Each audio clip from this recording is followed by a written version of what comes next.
ئۆجەلان پرسێکی شەخسی نییە بەڵکو نوێنەرایەتی شۆڕشی گەلێک دەکات. فەرموو با پێکەوە دەربارەی ئەو بارودۆخی کە بەسەر ڕێبەری گەلی کوڕ عەبدوڵڵا ئۆجەلاندا سەپێنراوە گوێبیست و بینەری ئەم دۆسیەیە بین. لە ساڵی 1999 ڕێبەری گەلی کورد عەبدوڵڵا ئۆجەلان بە پیلانگێڕیی نێودەوڵەتی دەست بەسەر کرا، لە زیندانی ئیمرالیش زیندانی کرا. هەر لە سەرەتاوە گۆشەگیریان خستە سەری و لە ژووری تاکە کەسیدا بەندیان کرد لە سەردەمی دەسەڵاتدارێتی ئاکەپەوە کە لە ساڵی 2002ەوە هاتوونەتە سەر حکوم. سێ جار ئۆجەلان ڕوبەڕووی هەڕەشا بووتەوە و بەردەوامی ژمافەکانی پێشێل کراوە. لە یەکی مانگی 2007دا ئاشکرا بوو کە بەرپرسانی زیندانی ئیمرالی ئۆجەلانیان ژەهر خوار کردووە. لە مانگی حوتی ساڵی 2008دا بێ ڕەزامەندی خۆی سەری ئۆجەلانیان تاشی بوو. پاشەوەش ئاشکرا بوو کە شکەنجەی جەستەیی ئۆجەلانیان کردووە. بەڵام ڕێبەری گەلانی کوردستان عەبدوڵڵا ئۆجەلان بەردەوام بوو لە بەرخۆدان لە زیندانی ئیمرالیدا و بە خۆڕاگری خۆی سیاسەتەکانی ئاکەپەی شکست پێهێنا. لە 27 مانگی حوتی 2011ەوە دیداری پارێزەرانی ڕێبەری گەلی کورد عەبدوڵڵا ئۆجەلان ئاستەنگ دەکرێ و ڕێگەیان نەداوە چاوی بە پارێزەرانی بکەوێ. لە سێی مانگی یەکی ساڵی 2013شەوە پێش هەڵبژاردن دەسەڵاتدارێتی ئاکەپە دەستیان بە گفتوگۆی یاشتی کرد لەگەڵ ڕێبەری گەلی کوردستان عەبدوڵڵا ئۆجەلان بۆ ئەو مەبەستە شاندی ئیمرالی پێگەێنرا و تا 5 ساڵی 2015 هەمیشە ئەو وەفدە سەردانی ئۆجەلانیان دەکرد لە ئیمرالی. پەیامی حکوومەتەکەی ئاکەپەیان بۆ دەبرد و پاشانیش پەیامی ئۆجەلانیان بۆ حکوومەت دەهێنایەوە.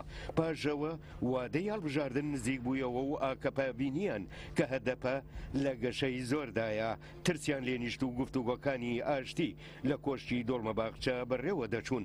کۆتایی پێهێنرا و دەستیان بە هێرشێکی هەمەلایەنە کرد دژ بە کوردان و ئیمرالی.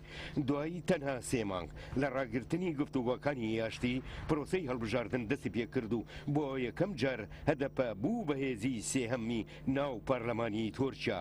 لە ساڵی 2011ەوە تا ئێستا بە بەردەوامی هەفتانە 2 جار پارێزەرانی ڕێبەری گەلانی کوردستان عەبدوڵڵا ئۆجەلان سەردانی سەردۆزگەری کۆماری لە شاری بورسا دەکەن.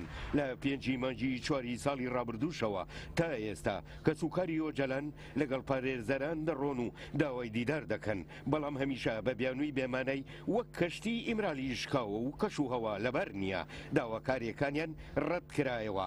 لە دوایی هەوڵی کودەتای سەربازی 15 حوتی ئەم ساڵەوە پارێزەران و ئەو کەس و کارەی ئۆجەلان هەفتانە 5 جار داوای دیدار دەکەن، بەڵام بە بیانووی ڕەوشی ناسایی لە وڵات داواکەیان ڕەت دەکرێتەوە.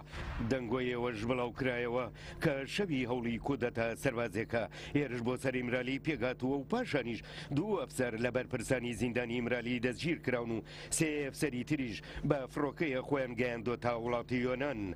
پێشەوەش بەرپرسانی زیندانی ئیمرالی ڕێگەیان نەدابوو ڕۆژنامەی ئیزجور گوێندەم بگاتە دەستی ئۆجەلان و ڕگەڕاندبوویانەوە بۆ ئەو شوێنەی کە لێوەی هاتبوو.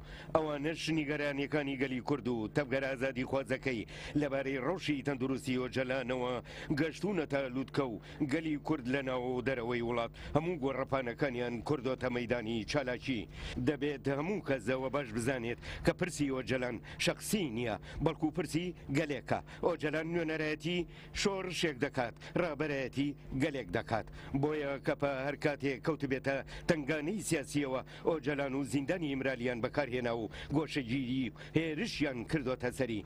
لە دوێنێەوە 50 سیاسەتمەداری کورد لە ئەمە دەستیان بە چالاکی مانگرتن لە خواردن کردووە کە چالاکیەکە بۆ ماوەیەکی نادیار بەڕێوە دەچێت و بە نۆبەتیش نییە. ئەوەش چالاکیێکی مێژووی بێوێنەیە لە مێژووی ڕۆژهەڵاتی ناوین. ماوەی 15 ڕۆژیژە لە بەردەم کۆمیتەی سپیتی چالاکی مانگرتن لە خواردن بە نۆبەت لەلایەن ڕەوەندی ئێزیدیانی شنگاڵ و جاکی ئیسلامی کوردستانەوە